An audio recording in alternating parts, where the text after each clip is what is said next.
नमस्कार। आज हम हाल की कुछ ज़रूरी घटनाओं और तथ्यों पर ज़रा गहराई से बात करेंगे। ख़ास तौर पे वो जानकारी जो आईबी सिक्योरिटी असिस्टेंट जैसी परीक्षाओं के लिए काम की हो सकती है। हमारे पास 2024-25 की कुछ मुख्य घटनाओं से जुड़े सवाल जवाब हैं। तो चलिए देखते हैं कि इनमें क्या ख़ास निकल कर आता है। शुरुआत करते हैं कुछ बड़ी राष्ट्रीय और अंतर्राष्ट्रीय खबरों से। जैसे जानकारी के मुताबिक 2025 का प्रवासी भारतीय दिवस ये गांधीनगर में हुआ। जी हाँ, गांधीनगर में। और 2025 में गणतंत्र दिवस पर फ्रांस के राष्ट्रपति इमैनुअल मैक्रोन मुख्य अतिथि थे। ये दोनों ही आयोजन मतलब काफी अहमियत रखते हैं ना? बिल्कुल, ये सिर्फ आप कह सकते हैं इवेंट्स नहीं है। ये भारत की जो विदेश नीति है और दुनिया में उसकी जो जगह है, उसको दिखाते हैं। फ्रांस के राष्ट्रपति का आना, वो भी खासकर जब रक्षा और स्ट्रेटेजिक पार्टनरशिप की इतनी बात चल रही है, तो ये एक बड़ा संकेत है। और गांधीनगर में प्रवासी भारतीय दिवस वो दिखाता है कि भारत कैसे दुनिया भर में फैले अपने लोगों से जुड़ा रहना चाहता है। सही बात है। अच्छा, अब जरा तकनीक और इंफ्रास्ट्रक्चर की तरफ देखें तो उधर भी काफी कुछ हुआ है। जैसे भारत का पहला एआई सुपर कंप्यूटर एरावत। हाँ, एरावत। और महाराष्ट्र में पहली एआई यूनिवर्सिटी की भी योजना है। और अपना स्वदेशी नेविगेशन सैटेलाइट NVS-01 वो भी लॉन्च हुआ। हाँ, ये सब भारत की जो तकनीकी आत्मनिर्भरता है और जो मॉडर्न इंफ्रास्ट्रक्चर बनाने की इच्छा है, उसको साफ दिखाता है। अच्छा। एरावत सुपर कंप्यूटर से एआई रिसर्च को बहुत तेजी मिलेगी। अच्छा। और NVS-01 जो है वो भारत का अपना पोजिशनिंग सिस्टम, मतलब जैसे देसी जीपीएस, उसको और मजबूत करेगा। तो ये सिर्फ तकनीकी उपलब्धियां नहीं है, बल्कि आप कह सकते हैं रणनीतिक जरूरतें भी हैं। और वो बुलेट ट्रेन का ट्रायल रन भी तो हुआ, अहमदाबाद मुंबई वाला। हाँ बिल्कुल, बुलेट ट्रेन परियोजना तो देश में ट्रांसपोर्ट के भविष्य का एक प्रतीक है एक तरह से। ओके। आर्थिक मोर्चे पर देखें तो IMF के अनुसार 2024 में भारत की GDP ग्रोथ रेट 7.3% रही। ये तो काफी अच्छी मानी जा रही है।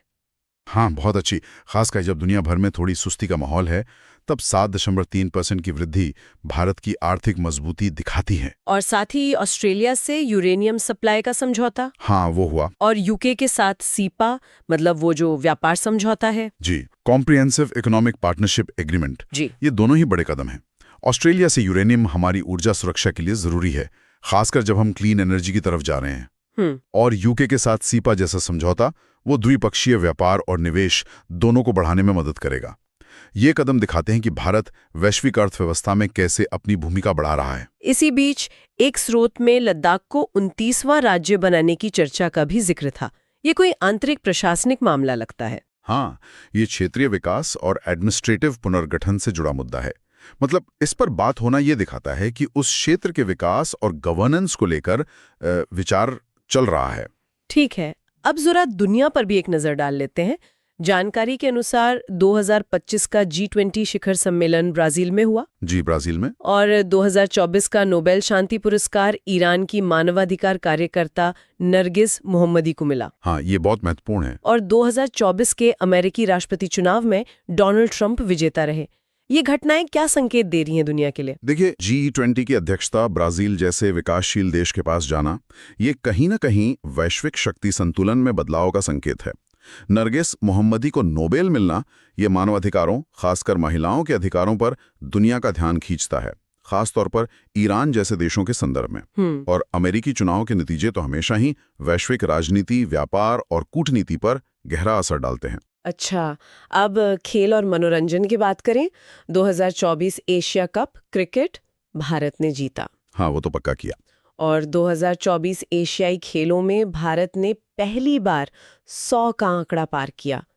107 पदक, ये तो कमाल ही है। वाकई एशियाई खेलों में 107 पदक, ये एक ऐतिहासिक उपलब्धि है। ये दिखाता है कि भारत अलग अलग खेलों में कितनी तेजी से आगे बढ़ रहा है। क्रिकेट में एशिया कप जीतना तो खैर हमारी टीम की निरंतरता दिखाता है। और फिल्मों में ओपेनहाइमर को 2025 का ऑस्कर सर्वश्रेष्ठ पिक्चर का अवार्ड मिला।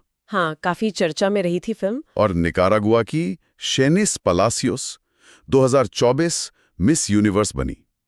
टेनिस में कार्लोस अल्कराज ने 2025 ऑस्ट्रेलियन ओपन जीता। हाँ, अल्कराज का प्रदर्शन शानदार रहा। और क्रिकेट में शुभमन गिल 2025 के ICC cricketer of the year चुने गए।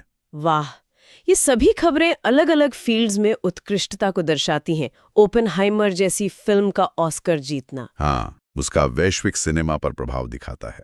और खेल और सौंदर्य प्रतियोगिताओं में मिली सफलताएं भी वो दुनिया के मंच पर अलग-अलग तरह की प्रतिभाओं को सामने लाती हैं। तो ये थी हाल के समय की कुछ चुनिंदा झलकियां, कूटनीति से लेकर तकनीक, अर्थव्यवस्था से लेकर खेल तक।